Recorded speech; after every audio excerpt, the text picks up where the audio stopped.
You know that feeling when you stumble across something?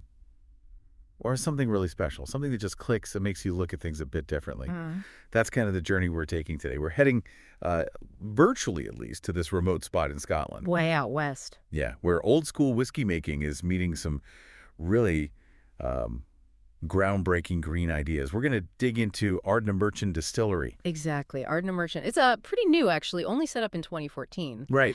And we've been looking at this great blog post from Whisky.dk, the retailer. Yeah. It gives a fantastic inside perspective on what they're doing. So our mission, as always, is to pull out the really interesting bits for you. What makes Ardnamurchan tick?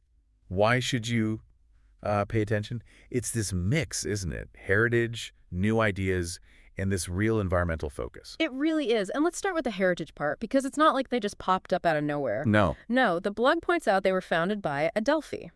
Now, Adelphi is an independent bottler, and their name goes way, way back, like 1826. Wow, okay. So deep roots in the whiskey world already. Deep roots, yeah.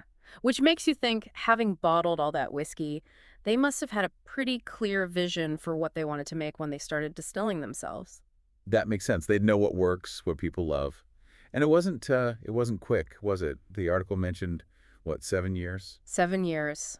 From just the idea to actually opening the doors in July 2014, that's patience. Shows they weren't messing around. Definitely a long game. Absolutely.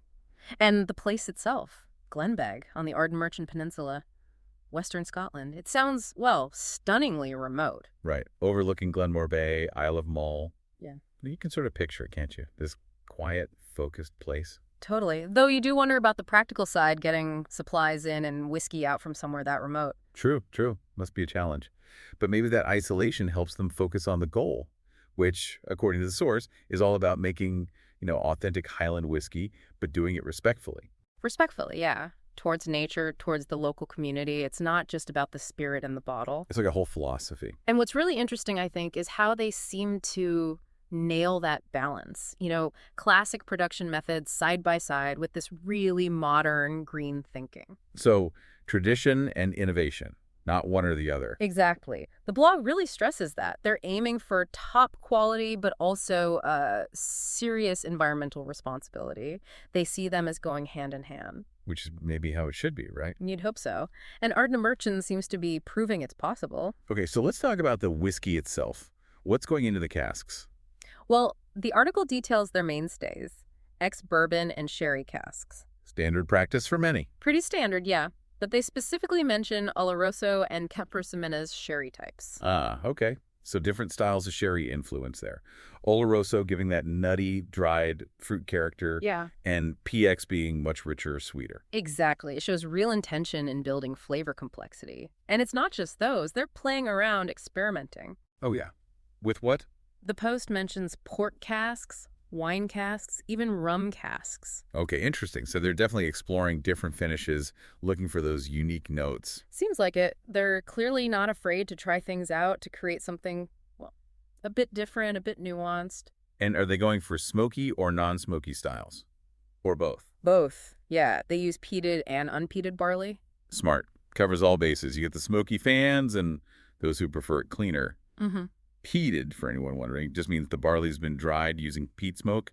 Gives it that smoky, sometimes sort of medicinal or earthy flavor. Right. And linking back to the location and tradition, they use dunnage warehouses. Ah, the old style. Low roofs, earth floors.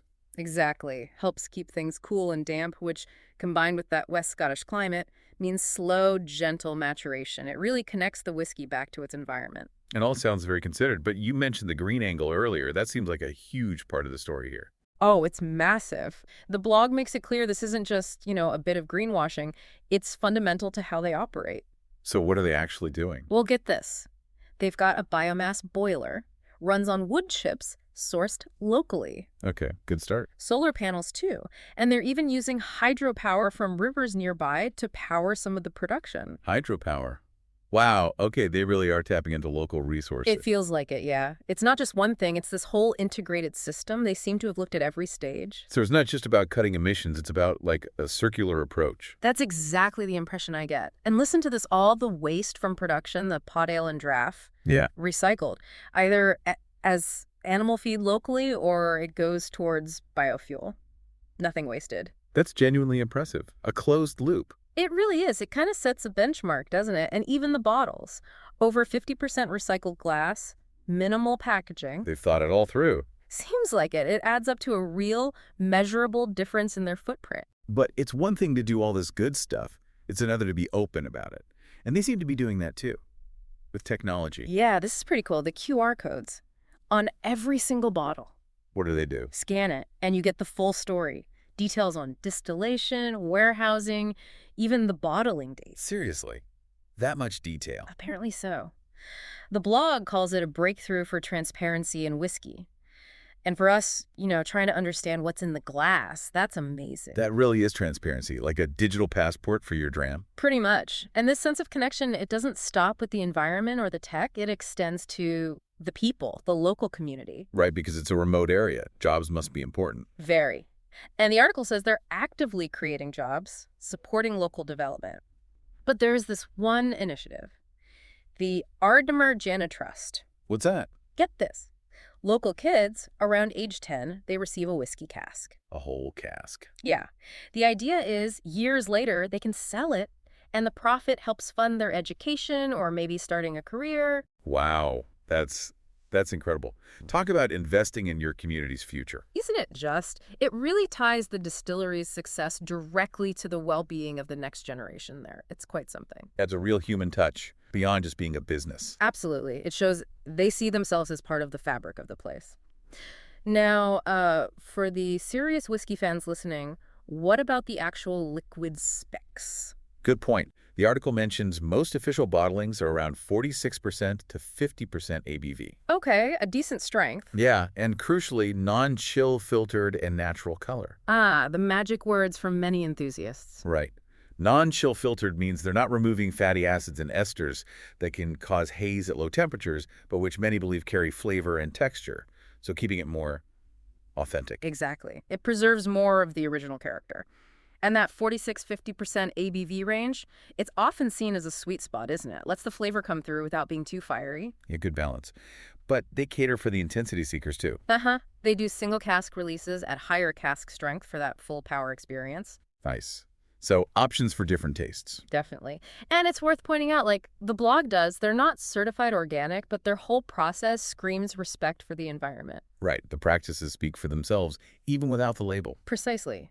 And if you're thinking, okay, where can I find this stuff? Specialized retailers like Whisky.dk carry it, standard range, limited editions. It's out there. Good to know. Though honestly, hearing all this makes me want to visit. Me too. And you can. The blog says they welcome visitors. Oh, really? Tours and tastings. Yep. Guided tours, tastings. Imagine seeing all the sustainable tech in action in that stunning location. That would be something, a real experience. Yeah. And just to give a concrete example, the article mentions one specific bottle, the Ardnamurchan AD 09.20.01 single malt, gives the price on their site too. Puts a tangible product to the story. Right. So wrapping this up then, what's the big picture here? Well, I think Ardnamurchan really shows how you can weave together Scotland's deep whiskey heritage with a genuinely forward-looking approach. Sustainability, that techie transparency, community focus, it's all baked in. It's more than just the whiskey, isn't it? It's the whole ethos, a model almost. I think so, yeah. This deep dive, using the info from Whisky.dk, it just highlights how tradition and, modern thinking don't have to be enemies. They can actually boost each other. It's a refreshing take in such an established industry. Yeah. Really valuable for anyone interested in how things can be done, well, better. Definitely. And it does leave you thinking, doesn't it? How so? Well, seeing Ardnamurchan's holistic approach, environment, community, transparency, quality, it makes you wonder, how could other industries learn from this? Yeah. I mean, not just whiskey. How can businesses, big or small, build that kind of responsibility and connection into what they do without sacrificing, what made them successful in the first place? That's a great question. How can that model translate? Something to definitely chew on.